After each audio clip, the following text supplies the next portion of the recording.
Salut à tous, c'est Silas et Hiro. Salut. Et aujourd'hui, on va découper des trucs en rondelles avec Exactement. Metal Gear Rising Revengeance. Ouais. Yeah. Tout à fait. Alors là, je pense que t'es tout fou parce que c'est un Platinum Games. Tu Voilà. aimes bien Metal Gear. Et je suis absolument fan des jeux Platinum, donc quand je l'ai eu entre les mains, j'ai juste... Non, on veut pas le savoir. Voilà. Montre-nous. Mais en tout cas, t'étais content. J'étais très content. J'étais très content. Voilà, on va dire ça comme ça, on va résumer ça comme ça. Allez, c'est balance parti. ça, rentre dans le vif du sujet, si je peux me permettre, et tranche dans le vif. Voilà, donc juste pour resituer un petit peu le contexte, hein, donc Metal Gear Rising Revengeance, c'est un spin-off hein, Ouais. de Metal Gear qui a connu un développement assez houleux, assez tumultueux, donc qui a dû changer de gameplay, de nom, de scénario, qui a même été annulé, je crois, à un moment. Je crois, ouais, il me semble bien que Et, ça a été annulé. et au final, le projet il a atterri chez Platinum Games pour me ravir, enfin, c'est pas pour m'en déplaire en tout cas. Oui, c'est certain. Mais c'est vrai que c'est quelque chose qui aurait pu peut-être surprendre un petit peu les fans de la saga Metal Gear. Oui, carrément. Parce que effectivement, Metal Gear à la sauce action, À la sauce, parce qu'on rappelle que Platinum Games, c'est les mecs qui ont fait Mad World, qui ont fait Bayonetta, Vanquish, Vanquish Lorraine, comme je le fais à chaque exactement. fois. Mais donc c'est plutôt les spécialistes de l'action. Mais franchement, et on va essayer de le montrer à travers peut-être deux Gaming Live. Ouais. Bon, je suis en train de me faire défoncer, je suis désolé. C'est le syndrome Gaming Live. Je l'ai vu jouer juste avant, ça se passait très bien. Mais ça se passait beaucoup mieux. Donc du coup, je sais plus ce que je disais. Oui, donc voilà, le mélange action et univers Metal Gear est vraiment très bien retranscrit dans le jeu. Donc les fans d'Hideo Kojima vraiment vont se retrouver très facilement parce qu'il y a beaucoup de clins d'œil à la série. Il y a des éléments de gameplay qui sont vraiment typiques de Metal Gear Solid. Il y a de la cinématique aussi. Il y a de la cinématique, etc. Donc c'est pas trop quand même, beaucoup moins que dans les Metal Gear. Donc c'est pas plus mal parce que c'est vrai que c'était l'un des défauts quand même qu'on pouvait citer à Metal Gear. Mais là pour le coup, voilà, c'est super bien mis en scène et l'action est juste ultra nerveuse. Le gameplay est juste énorme comme vous pouvez le voir. Voilà, j'en profite pour découper en rondelles mon ennemi. Donc c'est du Platinum Games, il n'y a pas de doute là-dessus. Ah oui, ça se voit direct. Hein. Les combos s'enchaînent à une vitesse juste hallucinante, c'est d'une fluidité à toute épreuve. Contrairement à ce qu'on pourrait penser, là ça se voit pas forcément, mais c'est loin d'être un jeu bourrin. Oui, parce qu'effectivement, en apparence comme ça te donne une impression de bazar. Voilà, donc là je viens en fait d'effectuer une parade, en plus pile poil dans le bon timing. C'est un élément de gameplay qui est juste indispensable au jeu, parce que très vite les ennemis en fait vont savoir se défendre, vont savoir parer vos coups. Ouais. Et plutôt que de foncer dans le tas et de miser sur l'attaque, il va falloir savoir justement les attendre un petit peu et riposter au bon moment. Donc en fait, en pressant le stick vers l'ennemi et en appuyant sur le bouton carré, donc je rappelle on est sur PS3, donc le bouton carré, en fait on a la possibilité de parer en fait les coups de l'adversaire. Et si on effectue la parade au bon moment, c'est-à-dire pile poil au moment où l'adversaire va vous frapper, en fait vous repoussez l'ennemi un petit peu au loin.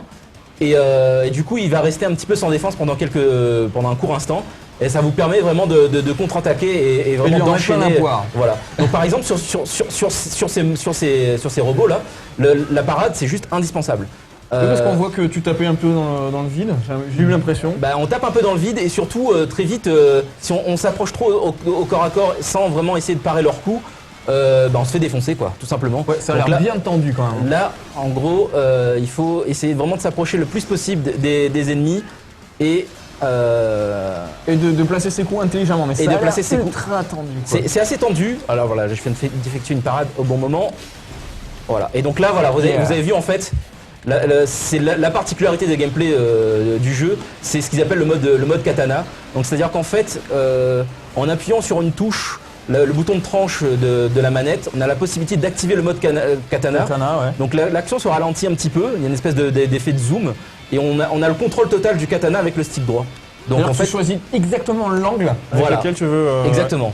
Donc il y a plusieurs utilisations de ce mode dans le jeu. Donc soit je peux l'utiliser quand je veux, et donc à ce moment-là ça inflige juste des coups un peu plus puissants. Ou soit en fait j'attends d'affaiblir un petit peu mes ennemis avec des combos classiques. Et au bout d'un moment, certaines parties de leur corps, là on voit en haut à gauche du robot, qu'il y a des parties de son corps qui sont en surbrillance. Oui, tout à fait. Ouais. Et donc si j'arrive à toucher ces parties-là avec le mode katana, je peux découper en fait l'ennemi et vraiment du coup révéler un point faible. Et si jamais j'arrive vraiment à trancher à l'endroit bien précis, activer le mode, ce qu'ils appellent le mode Zandatsu. Et donc en fait, ça permet de récupérer l'énergie vitale de l'ennemi et en gros de booster ton katana ou c'est un truc comme ça. En fait, ça permet de récupérer de la vie et de recharger le katana parce que quand on active le mode katana, il y a une jauge. Il y a une jauge. Ah voilà, là je vais réussir. Non, ah non, tu l'as pas. Ah, tu l'as pas eu. Non, si, en fait, tu l'as détruit, mais voilà, il était déjà tellement affaibli qu'il est mort. Donc du coup, voilà, le mode Zandatsu, non seulement c'est spectaculaire, c'est vraiment ça permet d'achever les ennemis avec classe. Oui, tu m'étonnes. Mais je suis encore mort, je suis désolé. Je crois je me demande si j'ai mis en normal ou en difficile, je sais plus.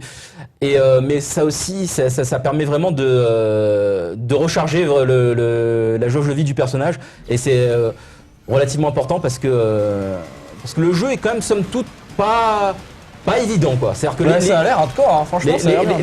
Les habitués seront pas vraiment surpris. Ils vont très vite prendre leur marque. Et vont vraiment pouvoir défourailler, comme des bêtes.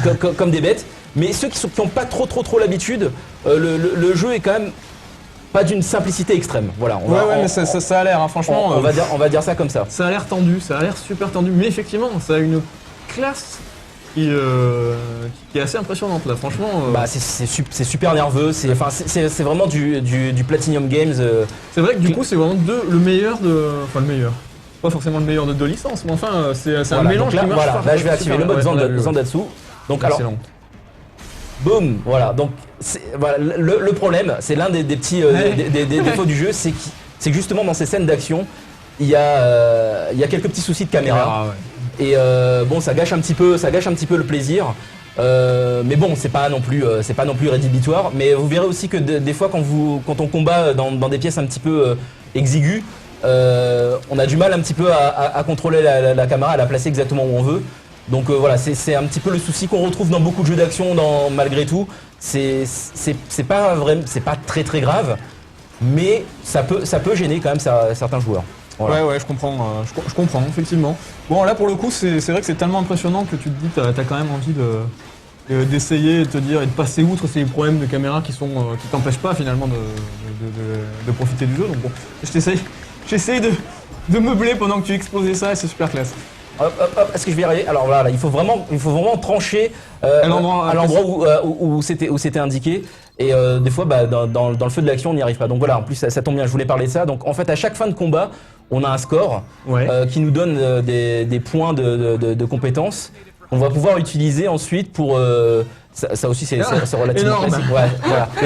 Les habitués de Metal Gear reconnaîtront tout de suite. Donc du coup, ces points de compétences nous permettent en fait d'améliorer la combinaison de Raiden, de développer l'arme, le katana, donc d'augmenter la puissance ou d'augmenter la jauge d'énergie qui permet d'utiliser le mode katana un peu plus longtemps, etc. Donc c'est du grand classique. On a l'habitude de voir ça dans les Platinum Games et même dans beaucoup de jeux d'action. Mais voilà, c'est efficace, quoi. Ça fonctionne, c'est ce qui rend le jeu dynamique et c'est ce qui fait qu'on a envie d'y rejouer pour débloquer un peu tous les combos, débloquer un peu toutes les capacités du personnage. Et là, tiens, j'avais pas récupéré ce petit truc. Donc ça me permet justement de parler un petit peu des modes annexes. Ouais. Donc comme dans tout le Metal Gear qui se respecte, pardon, je vais y arriver. T'inquiète pas, c'est pas moi qui vais te jeter la pierre. Il y a en fait des missions en réalité virtuelle. Ah bah oui, forcément. Donc, obligatoire. Voilà, alors ça se présente sous deux formes en fait. Les premiers c'est des tutos, hein, donc on a l'habitude de voir. Et il y en a d'autres en fait, c'est des défis chronométrés. Et donc dans l'aventure en fait, on peut justement en manipulant ces petits ordinateurs, on peut récupérer des missions virtuelles supplémentaires. Ouais. Et du coup voilà, ça permet de rallonger un petit peu la durée de vie du jeu, qui est pas énorme. Et moi m'a un petit peu déçu quand même. C'est-à-dire en gros, faut compter à environ 7 heures pour finir le jeu en mode normal. Donc là encore classique, des Metal Gear, le codec dans l'oreille, Exact. etc. Mais l'avantage, je retrouve les codes. Hein. Ouais. l'avantage, c'est que là, un peu à l'image d'un Gears of War, on peut se déplacer pendant les conversations. Ah oui, quand même. Donc ça, on a un peu moins l'impression de s'ennuyer quand même. Hein. C'est un petit peu plus vivant. Et puis on a la possibilité de passer si on n'a pas envie. Donc voilà, donc je parlais de la durée de vie. Donc effectivement, 7 heures de jeu, c'est un peu court. Du coup, je conseillerais vraiment aux habitués de la série, aux habitués des Platinum Games, des jeux d'action, de commencer le jeu directement en difficile. Ouais, parce que sinon, au risque de torcher un petit peu rapidement. Voilà, au risque de torcher un petit peu rapidement et du coup, de pas forcément avoir envie de refaire l'aventure dans un mode plus difficile. Donc, commencez directement en difficile, ça vous posera un challenge quand même assez corsé, mais c'est pas non plus insurmontable. Donc du coup, ça permet vraiment de mieux apprécier le jeu, quoi. Ouais, je comprends le message, je comprends l'intérêt. Donc le truc quand même a l'air vraiment très chouette, même si là on aimerait bien qu'il ouvre la porte. Oui. Alors évidemment, au bout d'un moment, voilà, c'est quand même scripté, hein, c'est-à-dire que et on est obligé de la conversation n'est pas terminée. Voilà, on est obligé. Mais franchement, c'est pas gênant. Exactement. Du coup, toi, tu voulais la péter à coups de sabre, et en fait, il suffisait d'appuyer sur le bouton. C'est la loose. Tu veux qu'on passe peut-être à une deuxième vidéo dans laquelle tu vas nous montrer un autre aspect de ce jeu, un aspect, pour ma part, que j'attendais pas. En fait, je m'attendais... je dirais rien de plus, vous allez voir. Vous allez voir. Exactement. Oui, ça a l'air classe encore, là, ce combat. Je resterai bien, pourtant. De toute façon, là, les habitués de la série Metal Gear reconnaissent tout à fait ces monstres. Hein. Il n'y a aucun doute. Bon, écoute, Silas, on va partir sur une deuxième vidéo. Ouais, ça roule. Merci de nous avoir montré ça déjà. Merci à vous de nous avoir suivis. Et surtout, ne nous abandonnez pas et cliquez sur la deuxième vidéo tout de suite, maintenant. Ciao. À tout de suite. À tout de suite.